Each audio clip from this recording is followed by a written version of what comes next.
podcast. I'm your host, Mike Pre, and today we're going to be talking about the video doorbell ringers. Now, as time goes on, technology gets more and more intertwined with our lives, and as time goes on, a lot of people allow it to come into their lives a little bit more deeply.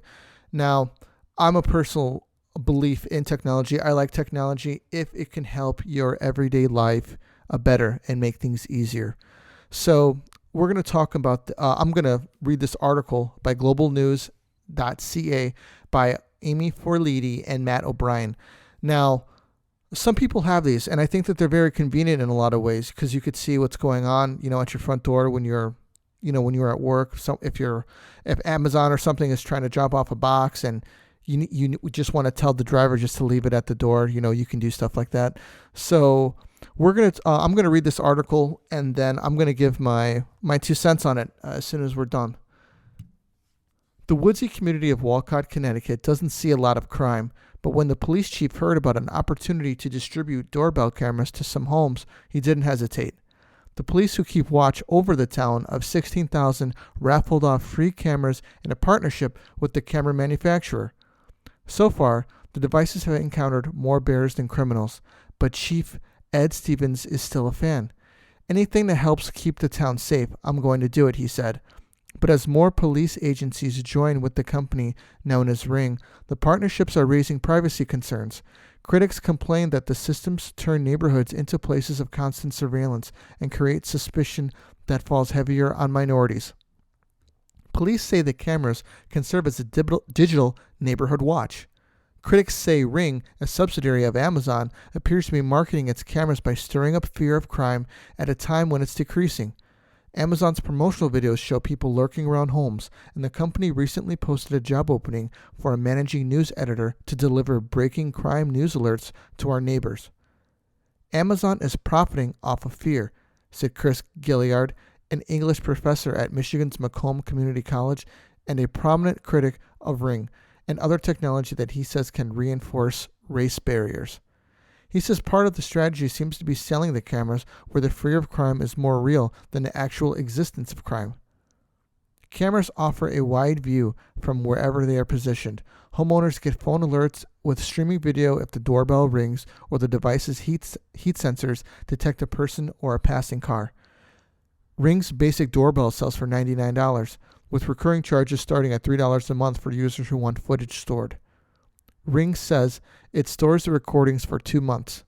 Many law enforcement agencies nationwide said the idea to partner with Ring came after the company promoted its product at law enforcement conferences. Some departments have chosen to simply use Ring's Neighbors app, which encourages residents to share videos of suspicious activity.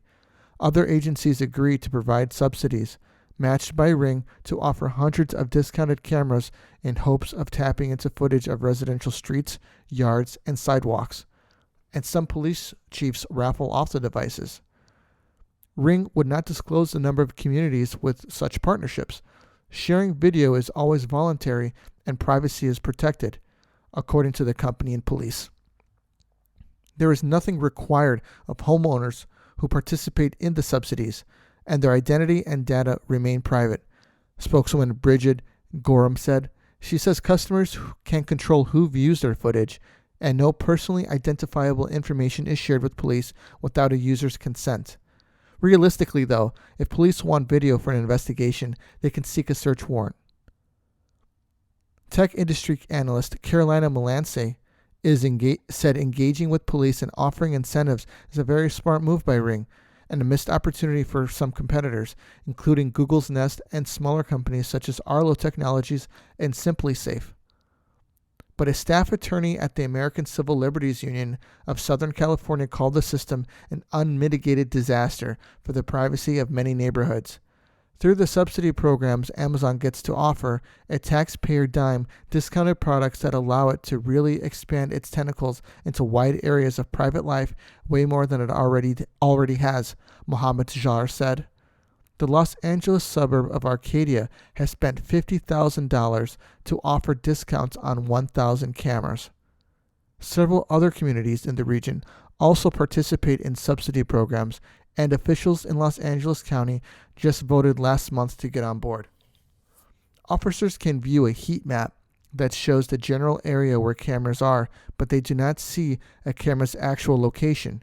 If police want a video, they must contact Ring to see if the resident is willing to share, said Jennifer Brutus, senior management analyst for the Arcadia Police Department. Arcadia launched its program at the end of 2017, and in the following year, the city saw a 25% decrease in residential burglaries, Brutus said. It's hard to quantify how much of that is directly related to Ring, but she said the devices act as a deterrent. In one case, a doorbell camera caught footage of 4 burglary suspects trying to enter a residence. 3 were arrested at the time, but a 4th got away. After the homeowner gave Arcadia detectives some Ring video clips, police identified and arrested the last suspect. Hammond, Indiana, also put up money to offer Ring cameras at a discount. Lieutenant Steve Kellogg said the partnership was a natural move for a city that already uses cameras to read license plates. You cannot enter or leave our city without being captured on film, he said, adding that doorbell cameras are the next logical step. We thought, well, the only angle we don't really have is cameras right by the homes. He said sharing video is voluntary. Green Bay, Wisconsin gets 1 free camera for every 20 people who sign up for the Ring app through a city link. Initially, police required recipients of those free cameras to agree to provide any video police requested. It dropped the requirement after the Associated Press began reporting this story. That's funny. In the Minneapolis suburb of Coon Rapids, a thief stole a 7-foot, 150-pound bald eagle carving from Larry Eklund's yard earlier this year. Police had a key piece of evidence, an image of the suspect looking directly into Eklund's doorbell camera. A few days went by with no leads. Then officers posted the video on social media. Hours later, the carving was returned. He wouldn't have had the ring. If we wouldn't have had the ring, we would have never been able to recognize the guy, Eklund said. I'm sure it would have been just really hard to get back. But Coon Rapids opted to partner with Ring and instead started its own in-house volunteer camera registry. Trish Heitman, a community outreach specialist for the police department, said the city did not want to promote a particular camera brand. Another big issue was confidentiality. Coon Rapids keeps its list of registered camera owners private. If a crime occurs near a camera, police can contact homeowners in the registry to see if they want to share video. If any partnership required data sharing, we would never do it, Heitman said. Back in Walcott, Ernie Field won a free Ring camera and said he had to register for the app to qualify for the raffle. Now he gets alerts on his phone when a car drives by and a short video when his daughter gets home from school. I don't know if there's more crime now or we just know about it more because of social media, he said. Field, who said he had been looking at other cameras, wondered whether Walcott's partnership gave Amazon an unfair advantage. They have a monopoly over a lot of things, he said, and they're kind of taking over everything. Now, it's in one way, I think that it's very helpful. You know, it's very helpful when, say, you have a neighborhood and you all have your cameras and, you know, say someone is looking for something and they can't get it from their angle, but someone across the street, you can go over there and say, hey, can you pull up this footage from, say, 6:50 yesterday? And I want to see what happened with, something's missing from my yard. And they could pull it up. They could say somebody came into the yard and took something. They can notify the police. That's a way of technology helping people, on a way of how this could help people, But, at the same time, it's a little disconcerting knowing that, there's all this video footage out there and that and I'm sure that, obviously there's hackers and they can hack in and start monitoring people. But what if the government wants to do that? It's really disconcerting when you hear them in Hammond, Indiana. The mayor saying that they're reading everybody's license plates and that they have cameras everywhere except around all the neighborhoods. And now they're getting cameras in the neighborhoods because of the ring cameras. When you hear things like that, it really makes people not want to take part in something like that. And it's very understandable. Why would you want to take part in something that is you feel could infringe on your privacy.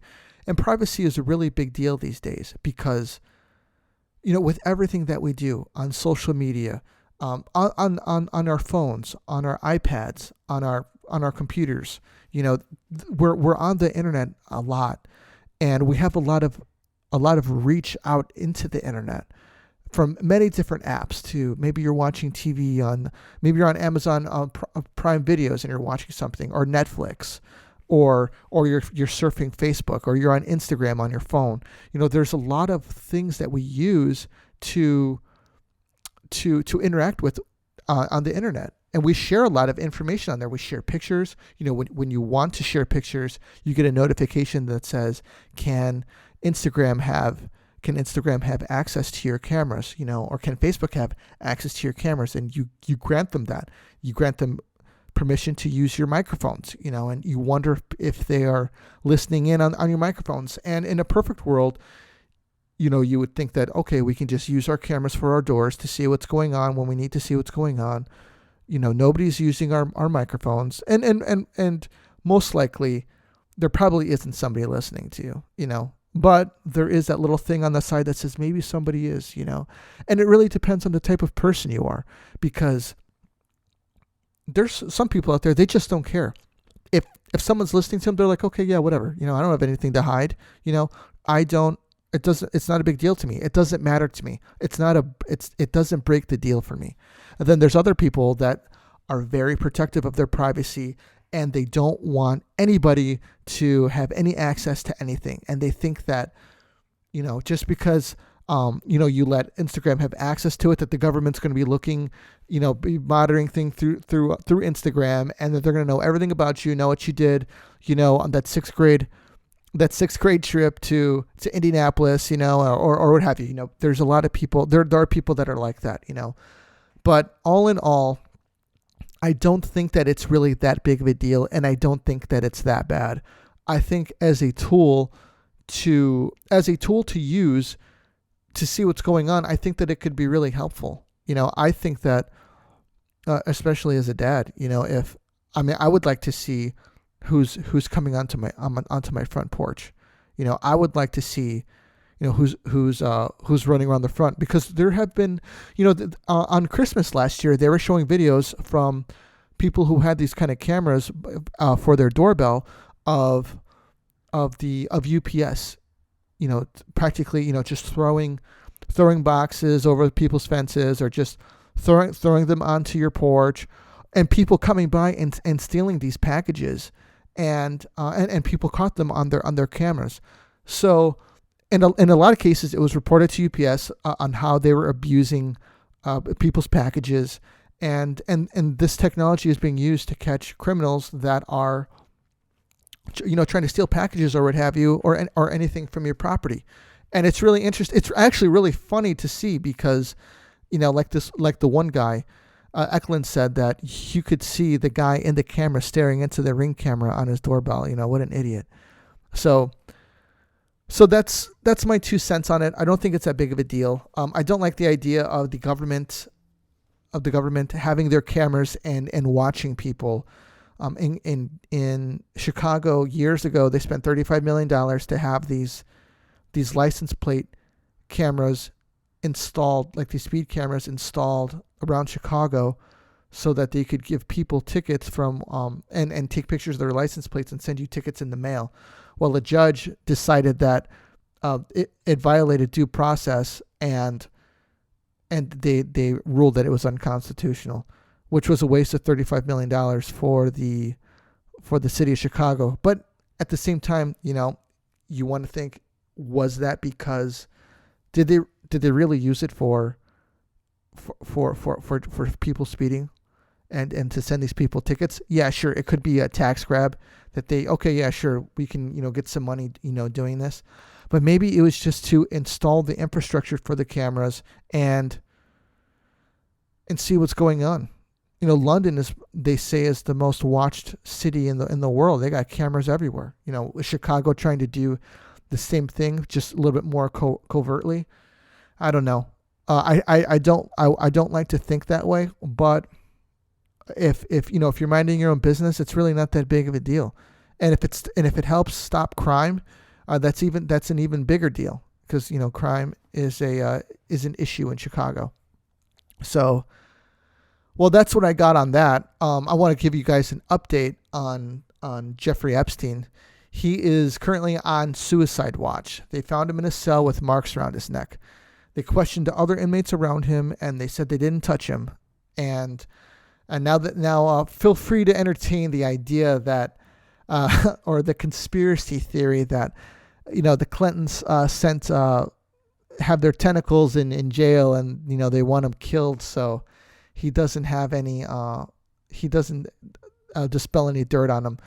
Now, there's a popular conspiracy theory that people have mysteriously died that have been looking to give information on the Clintons. Now, I don't know how much merit there is to it, but if you look it up on Google, look up a Clinton conspiracy theory, a death toll, there's a lot of information there. I mean, there's a lot of, really funny circumstance. I mean, it's not funny, there's a lot of eerie circumstances of these people's deaths, but feel free to entertain it and check it out. So this guy, they want him to stand trial.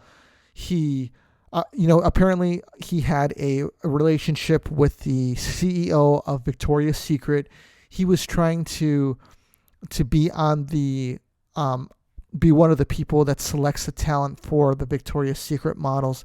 Apparently they used an outside talent agency to do that, and executives, they warned the CEO about it, like, hey, this guy's trying to do this.